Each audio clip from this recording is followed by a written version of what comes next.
Hi there, welcome to Mama Magic. My name is Fiona and I vlog about pregnancy, birth, parenting, breastfeeding, and yoga because I'm a yoga teacher and I'm also a mom of 3 kiddies.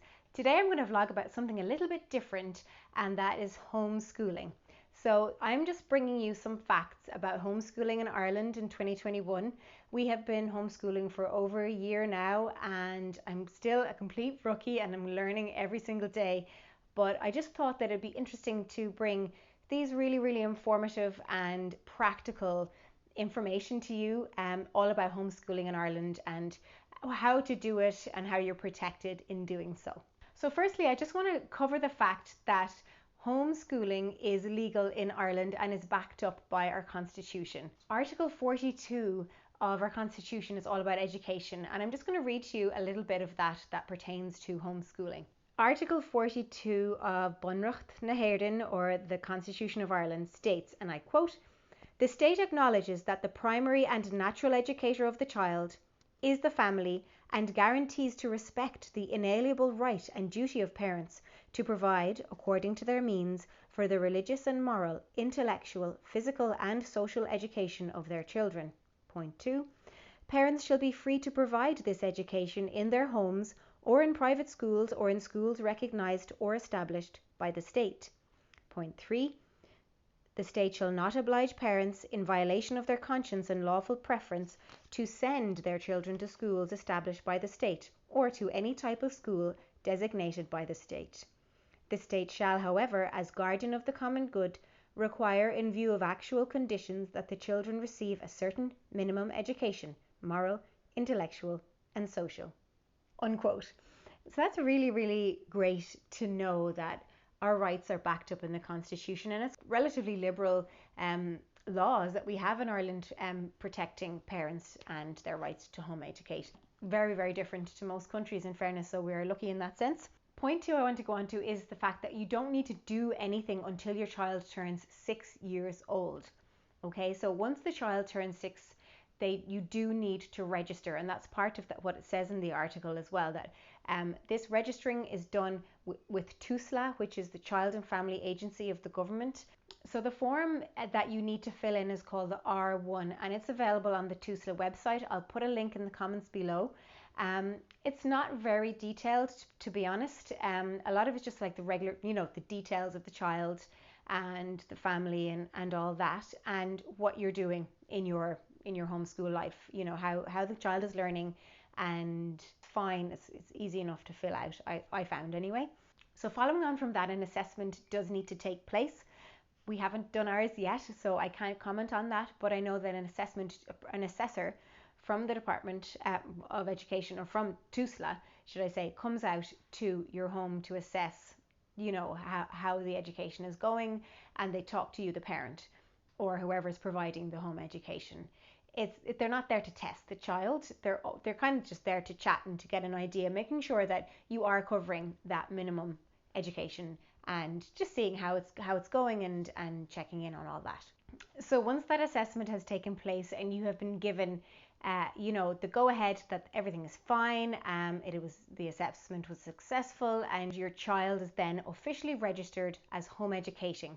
As long as they're happy with the assessment, they can say, well, look, we're not happy with such and such, but it is quite rare. But at the same time, it is to ensure that the children are happy and they're learning, which is the main thing.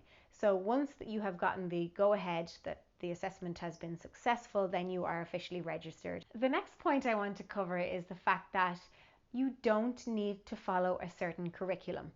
So the curriculums for the primary schools and secondary schools are all available online with the Department of Education. I will put a link to that as well in the comments below, because it's interesting to read up and to see, as a home educator, I think it's important to read up and see what's going on in schools, what kind of things they're covering. And you can follow that if you wish, or you can bring in other philosophies of education. There are so many different ones, from Montessori to Steiner to Charlotte Mason, to loads of different ones. And then there's unschooling as well, which some people like better. So I think it's really great that you don't have to, follow a certain curriculum or do certain tests. It's completely wide open, and that's one of the great things about home education in Ireland, I think. So the next point I want to cover is that you are not given any financial aid by the state to homeschool your children.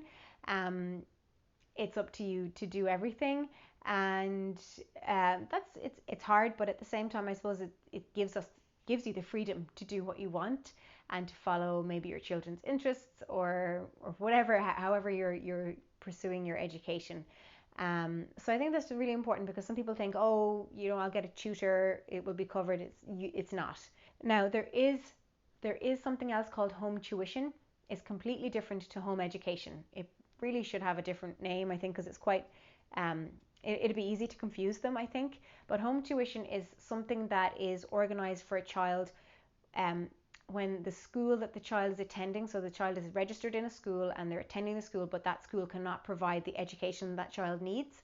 So sometimes in those cases, home tuition is organized for them, whereby a tutor comes to the house. But it's completely different to home education, and it's organized between the school and the parents, and it's usually short term with a view that the child, when they, I don't know, at some point goes back to the school. So completely different to homeschooling. So finally, the last point I want to make is that if your child is already attending school, you still have the option of homeschooling, but it's a little bit different. You have to firstly download the form, fill out the form, and send it off to TUSLA. You can then let your school know that you are doing this, and as soon as you've been given the confirmation that the form has been sent in and you're waiting assessment, you may take out your child from school and home educate them as you wait for the assessment.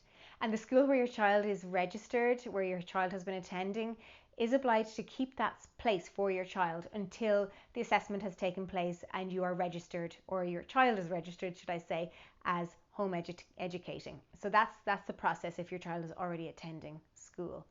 It doesn't mean that once your child is registered, they have to be registered for home educating for the rest of their lives. You can change your mind, you can approach a school, register them, and you will have to just let TUSLA know. So it's really great that there's lots of options there. That's all I have to say for now on home education. I may in the future do a vlog on why we chose to home educate, and maybe on how our days look, home educating. But for now, that's all. I'm going to leave it at that, just on the kind of facts.